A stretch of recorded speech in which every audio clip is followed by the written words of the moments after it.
up with the concept for the space, what we needed was a front door for Houston, or a front porch for Houston. We needed something that was more modern, that had a better design, that more reflected Houston of today, not Houston of the 70s, which was the building that we were in prior to moving here.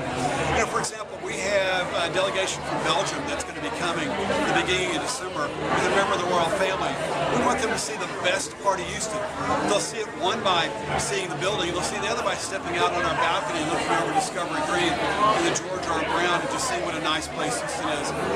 It leaves them a good impression of Houston when they come to a space like this. At the very beginning of the project, we were invited to come to the safety video, and one of the workers said, "So what is the Greater Houston Partnership, and what do you do for Houston?" And we told them we talked about economic development and improving, third grade literacy.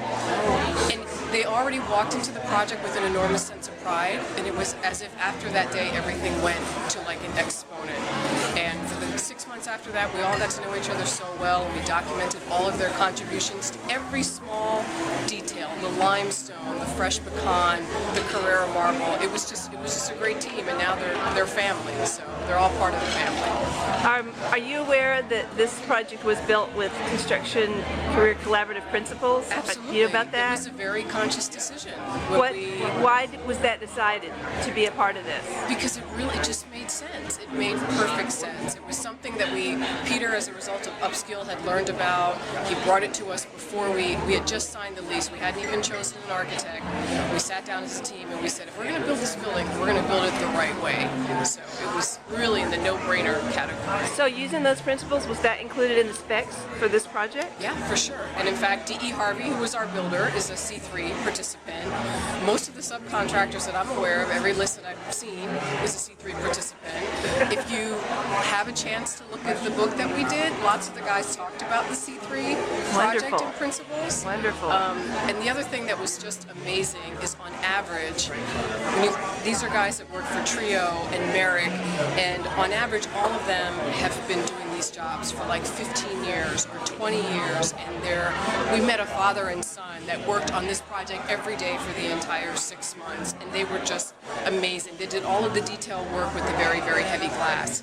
So it's been a great 6 months. It's so hopefully it all shows. It's wonderful. Part of the reason we built out this space was really to be a front door to Houston, so that when diplomats and business leaders and politicians are coming to visit and see Houston, this would be their first experience in understanding Houston as a global city. They would get to see pictures and views of our city through the windows.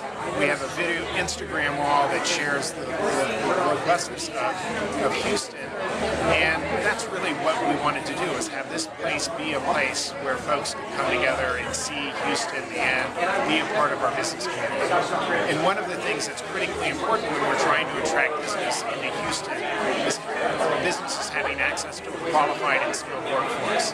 And so part of what we do is we work in a program called Upskill Houston to really help 7 sectors develop their workforces so that we have a competitive economy, that we're growing our citizens so that they have good jobs and have a middle-class life.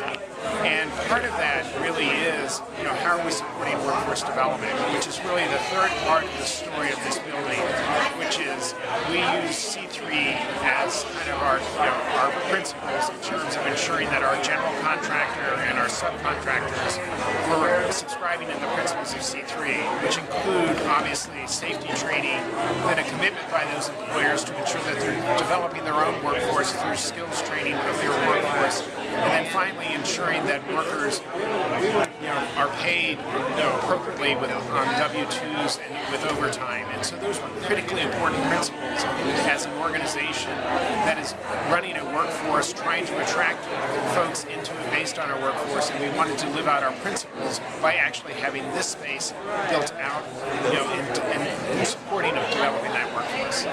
In addition to the obvious, standing by your principles and representing the kind of workforce you want to represent and treating your workforce that way, does using a workforce that's so skilledly trained and safety trained, does that benefit the partnership in their construction as well? Yes.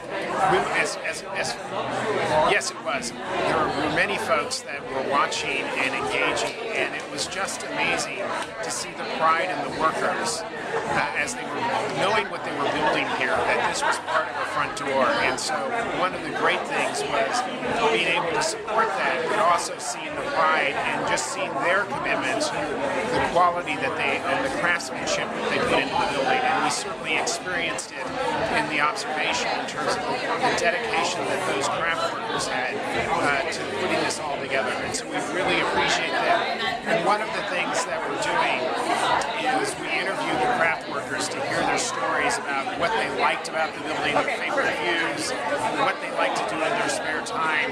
And we also took pictures. So we're beginning to build out, kind of a collection of those stories that we'll be able to share with folks about the people who built this building. That's wonderful. Thank you so much for your time.